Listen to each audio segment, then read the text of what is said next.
ఇప్పుడు మనం చూస్తున్నది చెరువుగట్టు జడల రామలింగేశ్వర స్వామి దేవాలయం. ఇక్కడి భక్తులకు ఇక్కడి దేవాలయం పైన ఉన్న నమ్మకం చాలా గొప్పది. ఎంతగా వస్తారంటే అమావాస్య రోజు, ప్రతి అమావాస్య రోజు ఇక్కడ ఉన్న జనాభా ఇదే క్రౌడ్ తోటి ఇంతలా ఉన్నారో చూడండి. ఒక మనిషి మనిషి పక్కన పడుకోవడానికి ప్లేస్ లేనంత క్రౌడ్ ఉన్నది ఇక్కడ. ఇక్కడున్న భక్తులకు, ఇక్కడికి వచ్చిన భక్తులకు ఆ దేవుని పైన అపారమైన నమ్మకం అనేది చాలా గొప్పమైన విషయం. ఈ శివలింగాన్ని దర్శించుకోవడానికి జనాలు ఇక్కడికి ప్రతి అమావాస్యకు తండోపతండాలుగా తరలి రావడం జరుగుతున్నది.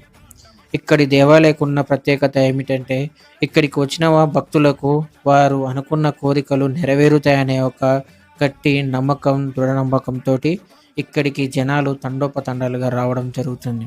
చూడండి ఒక్కసారి ఎంత క్రౌడ్, ప్రతి చోట ఇంత ప్లేస్ లేకుండా చాలా ఫుల్ పబ్లిక్ ఉన్నారు ఇక్కడికి. ఇక్కడికి నేను చాలా రోజుల తర్వాత పోవడం జరిగింది. కానీ అమావాస్య రోజు మాత్రం ఫస్ట్ టైం నేను ఇక్కడికి వెళ్ళడం జరిగింది. కానీ ఇక్కడి చూసిన తర్వాత ఆ ప్లేస్లో ఆ పబ్లిక్, అక్కడ ఉన్న సౌకర్యాలు చాలా వరకు గొప్ప విషయమే. ఎందుకంటే ఇక్కడ ఉన్న పబ్లిక్కి ఎలాంటి సౌకర్యాలు కూడా అక్కడ సరిపోవు.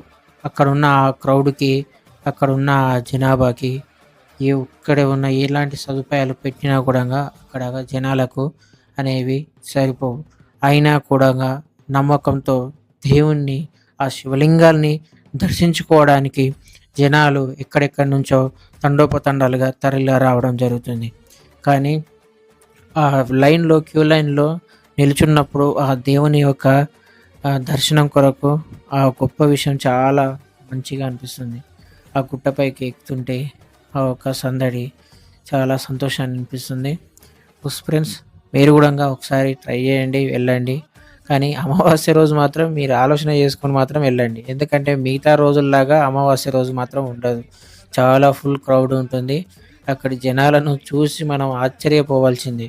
కానీ కొంచెం ఆ రోడ్డు పైన పడుకునేటప్పుడు సేఫ్టీ విషయంలో మాత్రం చాలా వరకు ఆలోచించాల్సిందే. ఎందుకంటే వెహికల్స్ అనేవి మనకు ఒక గడ్డ నుంచి కిందికి, ఒక కొండ నుంచి కిందికి దిగుతున్న టైంలో చాలా వరకు చాలా ప్రమాదాలు జరిగే ఉంటాయి.